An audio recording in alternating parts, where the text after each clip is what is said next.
nesër u caktu seanca konstituive, a do të merrni pjesë ju si PDK? Me qenë se kryetari i partisë është takuar dje me presidentën e Kosovës, po besoj që kanë arrit në një pikë marrëveshjes që nesër me pas seancën konstituive. Ne kemi thirrë mbledhjen e grupit parlamentar, respektivisht është thirrë mbledhja e grupit parlamentar dhe pas mbledhjes me siguri që ideja është me marrë pjesë në mbledhjen konstituive.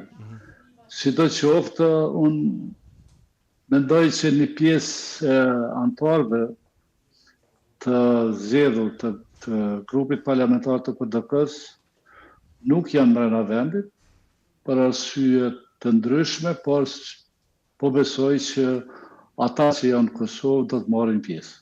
Jeni të gatshëm të votoni një kandidat nga vetëvendosje për kryetar të kuvendit, ashtu siç i takon grupit më të madh parlamentar?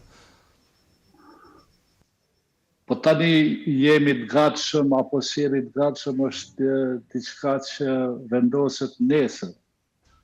Do të shohim mas pari se kush do të jetë kandidati, sepse ne nuk e dim kush është kandidati. Uroj që mos bëhen të përsëritje e gabimeve të seancës konstituive të kaluar.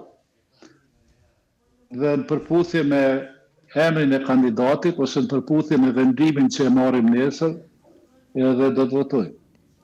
Ose s'do të votoj. Faktikisht kjo i bie që është dashur të diskutoj paraprakisht me subjektet politike parlamentare për të ardhur në një përfundim që edhe ju të votoni një kandidat. Pra ju po thoni që vetëvendosja sërish ka përdorur këtë mekanizmin e mosnjoftimit dhe ju ka vendosur përpara një akti të kryer të votoni apo jo në momentet e fundit. Të paktën unë nuk kam informata. Asnjë lloj informate nuk e kam, as ka ndonjë informat publike se kush do të jetë, dhe për ata po them që nuk e di. Nuk e di sepse edhe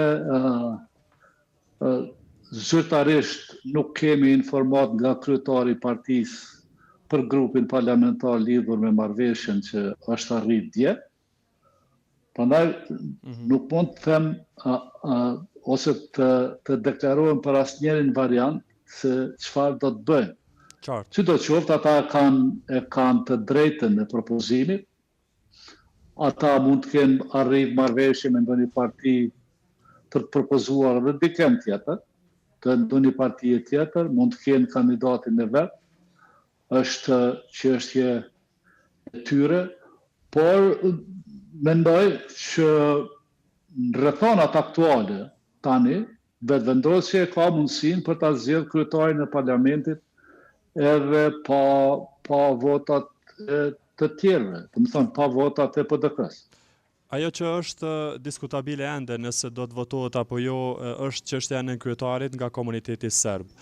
Ju si PDK do ta votonit një kandidat nga lista serbe për nënkryetar, ashtu siç ka thënë gjykata kushtetuese që i takon grupit më të madh parlamentar të komunitetit serb? Unë jam mirëtar i asaj që vendimet e gjykatës kushtetuese duhet zbatuar. Jo respektuar, por duhet zbatuar nga të gjithë. Diskutime mund të bëjnë çfarë të shumta, ide mund të kemi të ndryshme, dëshira kemi të ndryshme, por duke pas parasysh që vetë politika është arti i mundshmës, që thuhet, atëherë ne kemi një kushtetutë, kemi rregullat që na e përcakton dhe na janë paracaktuar realisht akoma pa e bërë kushtetutën.